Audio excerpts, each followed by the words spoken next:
My name's Eli.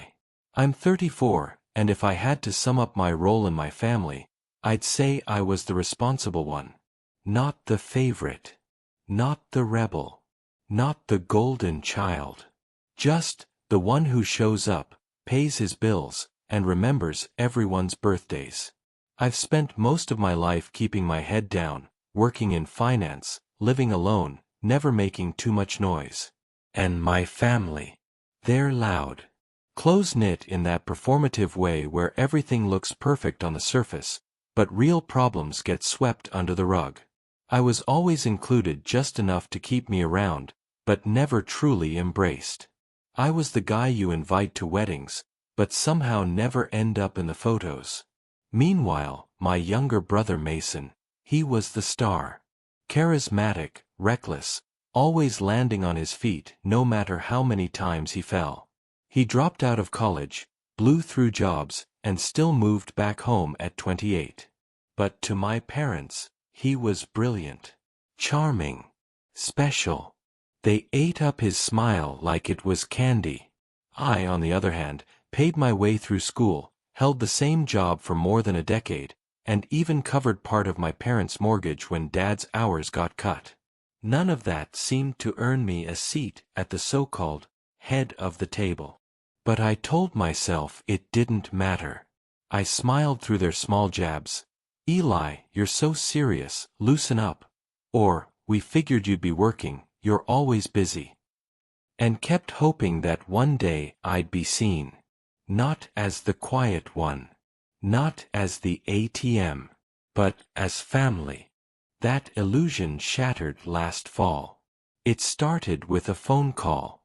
Mason had just gotten engaged to a woman named Brooke, the angel my mom couldn't stop raving about, and my parents decided to throw a big dinner at a rooftop restaurant downtown. Not the kind of place they usually afford, which in hindsight should have been a red flag.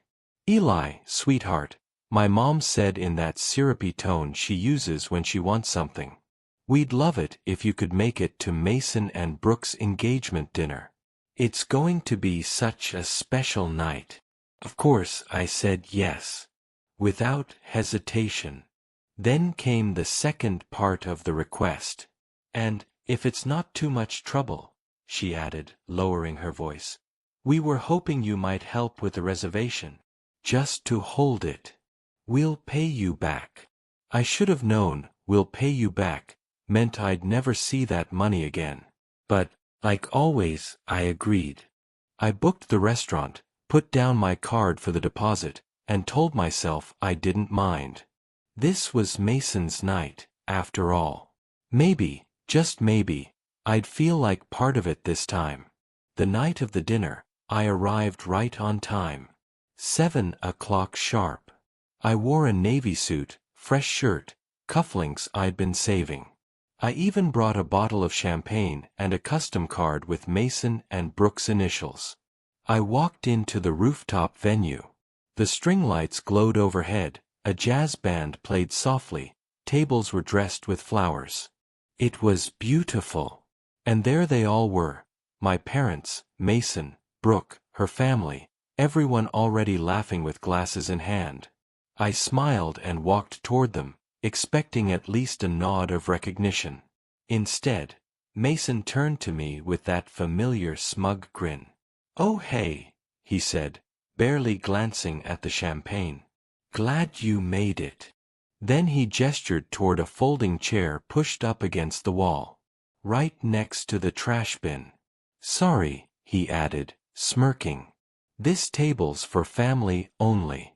But there's a spot for you right over there. I froze. And in that moment, I realized exactly where I stood in this family. At first, I thought Mason was joking. Who tells their own brother to sit by the trash bin? But when I looked at my mom, she just gave me her tight-lipped smile, the one she uses when she doesn't want to get involved. My dad chuckled awkwardly and raised his glass like that would smooth it over. Brooke didn't even glance at me. Then, as if on cue, a few people at the table laughed. Actually laughed. I stood there a second too long, my ears burning, my throat tight. I wanted to speak up, to say, "Are you serious?" But the words wouldn't come. I felt 13 again, that kid left out of a cousin's wedding photo because I didn't fit the aesthetic. So, I did what I'd always done. I swallowed it. I walked to the folding chair, set my champagne bottle on the floor beside me, and sat down. Alone. I didn't even take off my coat. The waiter came by, asked if I was with the party. I nodded silently. He handed me a glass of water, no questions asked, and moved on. And there I sat. For almost 2 hours. I watched them laugh, toast, share stories, open gifts. Mason stood to give a long speech about how lucky he was to be surrounded by his closest people. My mom teared up when Brooke called her the best future mother-in-law a girl could ask for. Not once did anyone look my way. No one asked if I wanted to order. No one checked if I'd eaten. I was invisible. Eventually, dessert came out, a layered cake topped with edible gold flakes. The band played something soft. The sun dipped behind the skyline. And it hit me, not a single person had acknowledged me for over half an hour. I might as well have been a stranger off the street. And then came the bill. The waiter, holding a little leather folder, walked toward their table. He paused, glanced down at the credit card on file, and then turned toward me. "Excuse me, sir," he said quietly. "The total for the event is $3,218. Should I run the same card for the final amount?" The whole table turned to look. Mason raised his eyebrow, casual as ever. "Oh yeah," he said. "Eli's got it." The waiter looked at me, waiting. And for the first time that night, I smiled. A calm, slow smile. I leaned back in my chair, my voice steady. "Not my table," I said. Just loud enough for everyone to hear. The room went silent. The silence hit like a thunderclap. For a moment, you could almost hear glasses clink in slow motion as people froze mid-sip. My brother's mouth opened, but no words came out. My mom's smile faltered into a frown. My dad sat up straighter. Brooke's father, a stiff man in a blazer, furrowed his brow. The waiter stood between us, awkwardly clutching the bill like it was radioactive. Mason finally broke the tension, scoffing. "Don't be ridiculous. It's just a joke, man. Lighten up." A few people chuckled nervously, but no one joined in this time. I stood slowly, sliding my coat over my shoulders, and nodded toward the trash bin beside my chair. "Following the seating chart," I said calmly. "Mason made it clear, this table's for family only." I wasn't included. The words hung in the air, heavy and sharp. I turned back to the waiter. I didn't eat. I didn't drink. I wasn't welcome. So no, I won't be paying. Gasps. A few awkward coughs. The jazz band in the corner stumbled into silence as if even they knew this wasn't background noise anymore. My mom finally spoke, her voice low, shaky, desperate to smooth it over. "Eli, sweetheart, let's not blow things out of proportion. You've always been so sensitive." And there it was. Her go-to line. Her excuse for every slight. Every dismissal. Every time they pretended I didn't matter. Sensitive. Overreacting. Too serious. I almost laughed. Not out of humor, but out of years of built-up exhaustion. "No," I said evenly. "I'm not sensitive. I'm done being the punchline. You wanted me invisible? Fine. But you don't get to make me pay for the privilege." Brooke looked confused, finally realizing something real was unfolding. Her father turned sharply to Mason. You invited your brother to your engagement dinner, and you sat him by the trash can? His tone was pure disbelief. Mason shifted uncomfortably, his smirk finally cracking. It was just a joke, he muttered again, weaker this time. But the joke was dead. The entire room knew it. I could feel every eye in that room drilling into me. For once, I wasn't shrinking under the weight of it. I stood taller. My voice was steady. That's the problem, Mason, I said slowly. You think everything's a joke, as long as it's at someone else's expense. My words hit like a stone dropped into still water. Ripples spread across the table, nervous glances, tightened jaws, awkward shuffling in seats. Brooke shifted beside Mason, her brows knitting together. Wait, you actually made him sit by the trash? She asked, her voice sharp. Mason rolled his eyes, but Brooke's father was the one who spoke next. Unbelievable, he muttered, glaring at Mason. This is how you treat your own brother? On your engagement night. My mother's smile turned brittle, her voice cutting in with that practiced calm she always used to diffuse conflict. Everyone, please. Let's not make a scene. Eli is just being dramatic. He always takes things too personally. And there it was again. My entire childhood distilled into one sentence. The dismissal. The deflection. The way my feelings were always invalidated, turned into a character flaw instead of a response to being mistreated. For the first time, I didn't bite my tongue. Funny, I said quietly, my gaze locking on hers.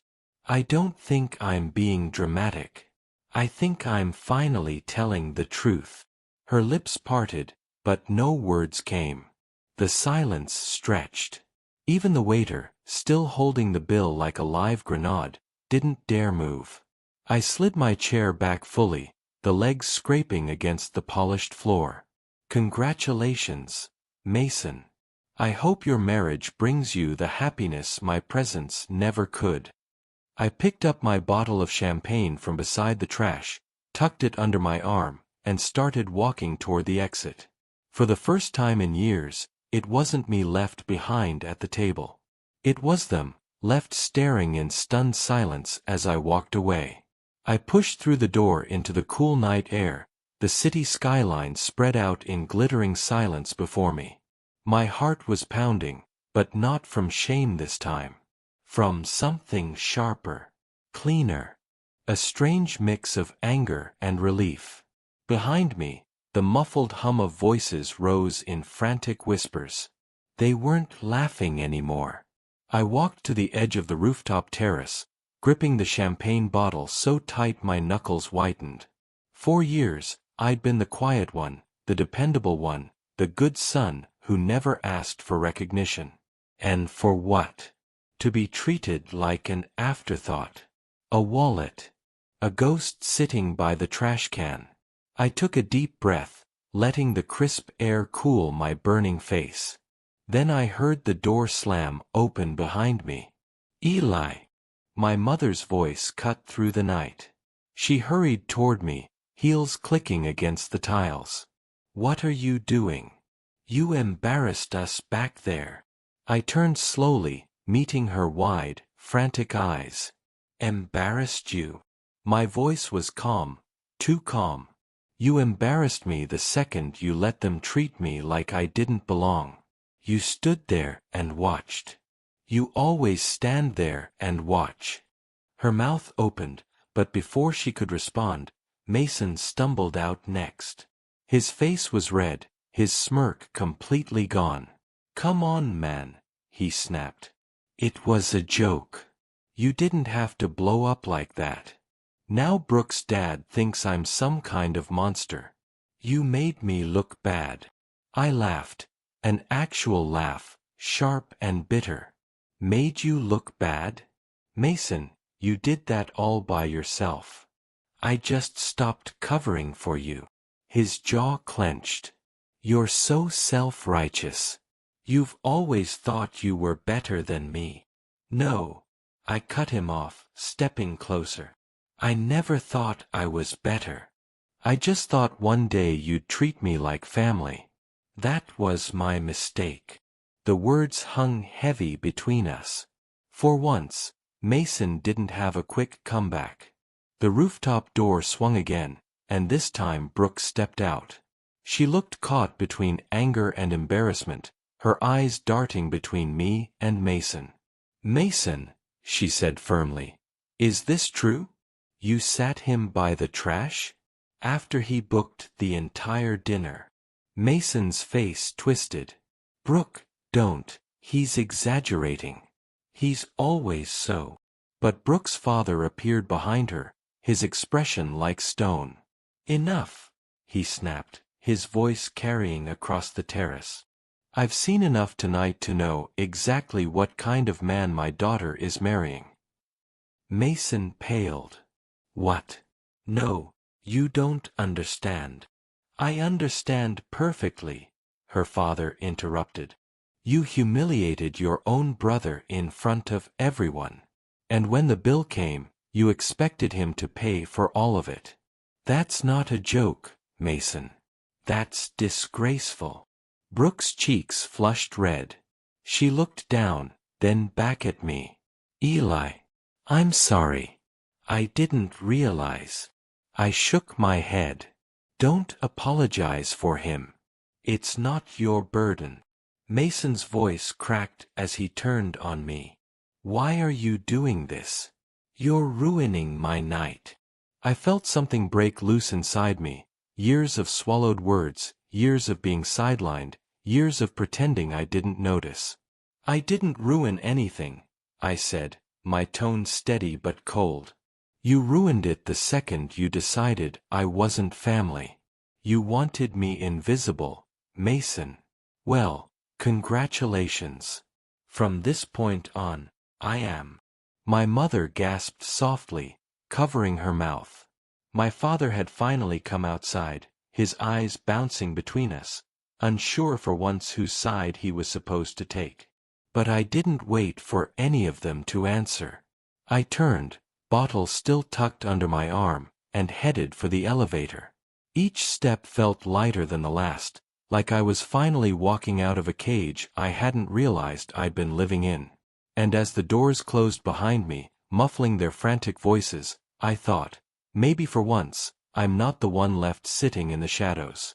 Maybe this time, they'll be the ones left to face the silence. The elevator ride down from the rooftop felt endless, like the cables were dragging me not just through floors but through years of pent-up frustration I'd never let out. My reflection in the mirrored walls stared back at me. Suit jacket slightly wrinkled, tie loosened, eyes burning with something I didn't quite recognize. It wasn't sadness. It wasn't even pure anger. It was release. For the first time in years, I had said the words out loud. I had called it what it was. And the weight of pretending it didn't hurt, pretending I didn't notice, pretending I was fine, started to crumble off me like rusted chains. When the elevator doors opened into the quiet lobby, the air hit me differently. It was cool, heavy with the scent of polished wood and expensive cologne from guests coming and going. I walked straight toward the exit, clutching the champagne under my arm like a shield. Outside, the city hummed, taxis honking, heels clacking against pavement, neon signs flickering. The world hadn't changed. But I had. I could have gone home.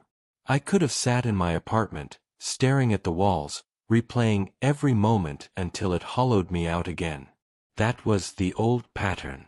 But instead, I kept walking. Past the line of waiting cabs, past the glowing restaurant windows, down streets I barely knew. I just needed space. Movement. My phone buzzed in my pocket. Mom. Then Dad. Then Mason. One after another, their names lit up the screen like firecrackers. I didn't answer. I couldn't. Finally, Brooke's name appeared. And against my better judgment, I stopped walking and stared at it. Part of me wanted to know if she was calling to apologize, or to guilt me, or to smooth things over with that polite voice of hers. Another part of me thought, why should I care? I didn't owe them explanations anymore. I let the call ring out. When I finally reached my car, parked a few blocks away, I sat inside with the engine off. The city lights bounced across the windshield, painting me in streaks of yellow and blue. My chest heaved as I thought about everything that had just happened. Memories swarmed. Mason's smug grin when we were kids and he'd get away with breaking things while I got lectured. Mom's endless excuses for him. Dad's silence, always silence, as though his passivity was neutral when it was really a choice. And me, always showing up, always paying, always invisible. I whispered into the empty car. Not anymore. And then, for the first time in years, I laughed. Not bitter, not mocking. Just a sharp, almost hysterical laugh that left me breathless. Because it had finally clicked, I wasn't powerless. They only treated me like that because I allowed it. Because I kept hoping that if I gave enough, they'd eventually give back. But families aren't supposed to work like business deals. You can't buy belonging. I drove home with the windows cracked, the night air whipping against my face. The city lights blurred into streaks. My phone buzzed another dozen times on the passenger seat, until finally the notifications stopped. Silence. Blessed silence. When I got back to my apartment, I placed the untouched champagne bottle on the counter and sank into my couch. The quiet was deafening at first, but it was mine. No one else's expectations. No one else's smirks. No folding chair by the trash can. Just me. And as I sat there, the truth sank in. Maybe losing them wasn't a loss at all. Maybe it was finally a beginning. Sleep didn't come easy. It rarely does after you finally say the thing you've been swallowing for years. I showered, changed into a t-shirt, and sat on the couch with the city humming faintly through the window. The champagne bottle still stood on my counter like a ridiculous trophy, proof I'd shown up prepared to celebrate, and left with something I didn't need. My phone sat face down. I'd turned off every vibration, every banner, every pleading ringtone. But the glow still pulsed along the edge of the screen like a heartbeat. I caved around midnight and flipped it over. 21 missed calls. Dozens of texts. Mom, 7:53 p.m. Eli, call me. Mom, 8:06 p.m. we're family. You can't just walk out. Dad, 8:11 p.m. son, let's be reasonable. Mason, 8:19 p.m. you ruined my night. Mason, 8:23 p.m. grow up. Unknown number, 8:30 p.m. this is Brooke's father. Please call me when you can. I stared at that last one. Of all the people, he was the only voice I could imagine being straightforward. I opened the message thread and typed, then erased, then typed again. Finally, I sent, I won't be paying the bill. My card was used only as a deposit. Please settle with the venue directly. The 3 dots appeared almost immediately. Brooke's father, understood. I've already covered it. Brooke's father, for what it's worth, you were right to walk. Brooke's father, take care of yourself, Eli. No lecture. No guilt. Just clean lines and clean boundaries. It hit me harder than I expected. I got up, poured water, took 3 long sips, and called the restaurant. The night manager answered with a polite, careful voice. Hi, this is Eli _______, I said. I made the reservation for tonight's engagement dinner. Please remove my card from the final bill. I didn't authorize it. We didn't use your card, he replied. A guest named Robert covered the final. And for your peace of mind, I flagged your deposit so it isn't auto-applied to future charges without written consent. Appreciate it. I hesitated. One more thing. The seating. Was that their plan, or? We follow the party's seating chart, he said gently. I'm sorry, sir. I hung up, stared at the blank TV screen, and felt something old and heavy shift inside me. It wasn't the embarrassment anymore. It was the certainty. They'd chosen it. Deliberately. And they'd done it knowing I'd paid to make the evening possible. I opened my banking app and canceled the small, monthly transfer I'd been sending to my parents since Dad's hours got cut. It wasn't a punishment. It was gravity finally correcting course. Another buzz. A text from an unknown number. Danny. Hey, it's Danny. Cousin. From Aunt Marla's side. I just wanted to say I saw what happened and I'm sorry. It wasn't right. Are you okay? I exhaled and replied, thanks. I'm fine. Tired. But fine. Danny, I shouldn't send this. But I think you should see it anyway. A video popped up. I stared at the frozen thumbnail, string lights, the skyline, Mason on one knee, a recreation for the guests, apparently, because the actual proposal had happened a week earlier. In the frame's edge, I saw a hand outstretched, passing a phone to someone off camera. I hit play. The jazz band swelled. People gasped in practiced delight. Mason looked up at Brooke with that easy grin he used like a weapon. Let's do it right in front of everyone, he joked. For the photos. Then his head turned, just slightly, toward the back of the room. His lips formed words I hadn't heard at the time, drowned out by applause. Eli. Film this. The camera panned for a second, and there I was, reflected in the window, a man in a navy suit, standing alone near the trash can. I didn't move toward the family circle. I didn't step into the frame. I lifted the phone, someone else's, not even mine, and pointed it at their happiness like a tripod with a pulse. The video ended with cheering, a chorus of congratulations, and my own blurry silhouette lowering the phone. I watched the clip twice, then a third time, each pass etching a new line in me. They hadn't just sat me aside. They'd assigned me a role. Archivist. Proof that I was there, as long as I wasn't in the picture. Another message from Danny slid in before I could respond. Danny, there's more. Don't hate me. I think it's better you know. A screenshot appeared. Group chat bubbles, names I recognized. Mom, Mason, a couple of cousins, Brooke's maid of honor, even Dad with his gray little thumbs-up reactions. Mom, let's seat Eli at the side table. He doesn't like crowds anyway. Mason, LOL, yeah, put him by the service station or something. Maid of honor, should he be in the family photo lineup? Mom, maybe later. We'll do immediate family first. Mason, it's fine, he'll hold the phone. Dad, he won't mind. He's practical.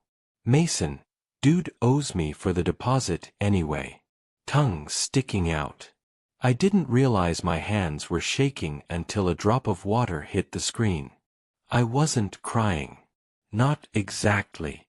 It was like my body had finally decided to tell the truth, the way a beam in an old house creaks before it splits. This is not load-bearing anymore. Put it down, or you'll break with it. I typed to Danny, thanks for sending it. I don't hate you. I'm grateful. Danny, I've seen them do this to you for years. I'm tired of pretending it's normal. If you want a place to be on holidays that isn't a folding chair, you've got one. My apartment is small, but real chairs exist here, promise. I smiled for the first time in hours. Deal, I wrote. I'll bring actual champagne next time. It was nearly 2 in the morning when I finally opened the family group thread. Hundreds of messages. Blame, spin, little piles of, let's not make this bigger than it is. I composed one message and kept it simple. Me, I will not be attending events where I'm treated as a prop. I will not be paying for celebrations that do not include me as family. The monthly support stops today. If you want a relationship with me, it starts with respect. If you want a wallet, find another one. I hovered over send, then tapped it. Blue bubble. Delivered. Almost instantly. Dots. Mom was first. Mom, sweetheart, you're overreacting. We love you. You know how these things are. It's busy. People forget. Be kind. I let the phone rest on my knee and stared at the ceiling. Busy. People forget. Be kind. The trinity of excuses. Another text lit up the top of the screen, cutting through the group chat like a clean blade. Unknown number. It's Brooke. May I come up? I'm downstairs. I stood, heart snagging on the words. I walked to the window, parted the curtain. There she was on the sidewalk, hugging her coat tight, hair pulled into a knot, phone held at her chest like a confession she hadn't practiced yet. For a second, the old instinct tugged at me. Open the door, make it easy, smooth it for everyone. But I was done being the soft place where other people's messes landed. I unlocked my phone. Me, you can come up. 5 minutes. Then I'm going to sleep. Her reply came fast. Brooke, that's enough. I set the champagne in the fridge, not to celebrate, just to chill the symbol of it all, and listen to her footsteps climb my building's narrow stairwell. The knock came. 3 small beats, careful and hopeful. I opened the door. Brooke stood there, wind-pink cheeks, eyes rimmed with a sleepless shine. Eli, she said, voice low. I owe you an apology. And, there's something you should know. I stepped aside and let her in. The door clicked softly behind her. The room went very still. Brooke stepped inside like someone sneaking into a confession booth.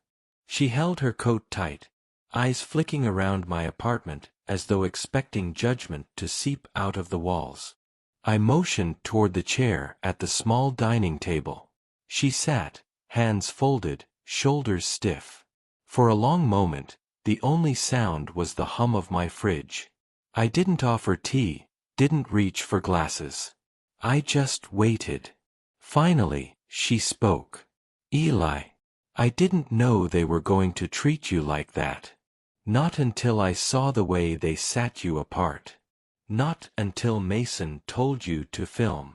Her voice wavered, and I realized she wasn't here to defend him. She was here because something inside her had cracked too. I leaned back in my chair. You didn't stop it. She flinched, and I almost felt guilty, but the truth was sharp for a reason. You're right, she whispered. I should have said something. I thought it was some kind of inside joke. I told myself not to meddle in family dynamics. But when your brother handed me my ring back after the photos, I couldn't stop thinking about the look on your face. I stared at her, unsure if she wanted forgiveness or absolution. So why are you here now? Her eyes lifted to mine, steady but wet. Because what you saw tonight wasn't just them humiliating you. It was them showing me who they really are. And I need to know if I'm marrying into a family that treats people like that. I blinked, taken aback. I hadn't expected her to put it that plainly. Brooke fumbled with her phone, scrolling, then turned the screen toward me. A group chat lit up in harsh white. My mom's name at the top. Dozens of messages. My heart clenched. Mom, seat Eli by the service station. He won't complain. Mason, LOL, yeah, he can run the camera. Cousin, shouldn't he be in the lineup? Mason, immediate family first. He doesn't count. Dad, he'll understand. He always does. My stomach twisted. I'd suspected, but seeing it in black and white was different. It wasn't a slip, it wasn't an accident. It was a plan. Brooke set the phone down like it burned. I thought it was just careless. But they meant it. And Mason, she swallowed. Mason laughed when your mom suggested the folding chair. He thought it was clever. I felt my jaw tighten. My voice came out low, almost a growl. So you came here to tell me I was right? She shook her head. I came because I need to make a choice. And I can't make it if I pretend tonight didn't happen. I stood, pacing to the window, staring at the street below. My reflection looked older in the glass, tired but fierce. Brooke, that's your problem to solve. I can't make you see what's obvious. You already know who Mason is. The question is, do you want to spend your life making excuses for him? Her silence stretched. I turned, half expecting anger, but her face was pale, lips trembling. You know what scares me, she whispered. It's not that Mason humiliated you. It's how easy it was for everyone else to laugh, to go along. Like cruelty was the family language. That hit deeper than I wanted to admit. I softened my tone. Then don't translate it. You don't have to. She wiped at her cheek with her sleeve, nodding. You're right. You're absolutely right. When she stood, the chair legs scraped lightly against the floor. She adjusted her coat, glanced at the champagne bottle chilling in my fridge, then back at me. Thank you, she said. Not for forgiveness, not for comfort. For clarity. Then she walked to the door, hand lingering on the knob. Before leaving, she looked over her shoulder. Whatever happens next, you deserved better than tonight. Don't forget that. And then she was gone, footsteps fading down the stairwell, leaving my apartment quiet again. For the first time in my life, I realized I wasn't the one desperate to stay in the circle of this family. Now it was Mason's fiancée who was questioning whether she even wanted in. I sat back down, the weight of the evening settling like dust after an explosion. Tomorrow would come with fallout, messages, calls, maybe even visits. But for now, all that remained was the strange, heavy calm of knowing the ground had shifted for good. Morning came gray and thin, the kind of light that makes everything look honest. I brewed coffee and stood at the window while the kettle hissed, the street 3 stories below still wet from a night cleaning the city couldn't finish. My phone lay on the table, face up this time. No more hiding from it. 2 new messages waited. Unknown number. Good morning, Eli. Robert here. I've settled the bill. Also, the restaurant confirmed your deposit isn't tied up. Please check your email. You'll find a reimbursement for the deposit amount as well. No strings. Take care of yourself. A second one, shorter. Danny, brunch at mine Sunday. No folding chairs. I'm serious. I set the mug down, breathed in the steam, and let the quiet say what it needed to. The world hadn't ended. It had just rearranged. By 9, the phone started ringing again. Mom, then Dad, then the group thread. I didn't answer until Mom's 8th try, because some part of me knew we'd never be done until one of us said the thing out loud. Eli, she started, voice already trembling with performance, last night got out of hand. Your brother was nervous, you know how he gets. We all said things we didn't. Mom, I cut in, not unkind. Read me the part where you told them to seat me by the service station. The part where Dad said I'd understand. The part where Mason wrote I didn't count. Silence. Then soft. You saw that. The champagne bottle in my fridge is gone now. We finished it at Danny's table with the thrifted chairs and the sticky note that made us both laugh. I kept the note. It lives on my fridge door. No folding chairs allowed. It's not just a rule for seating anymore. It's a rule for my life.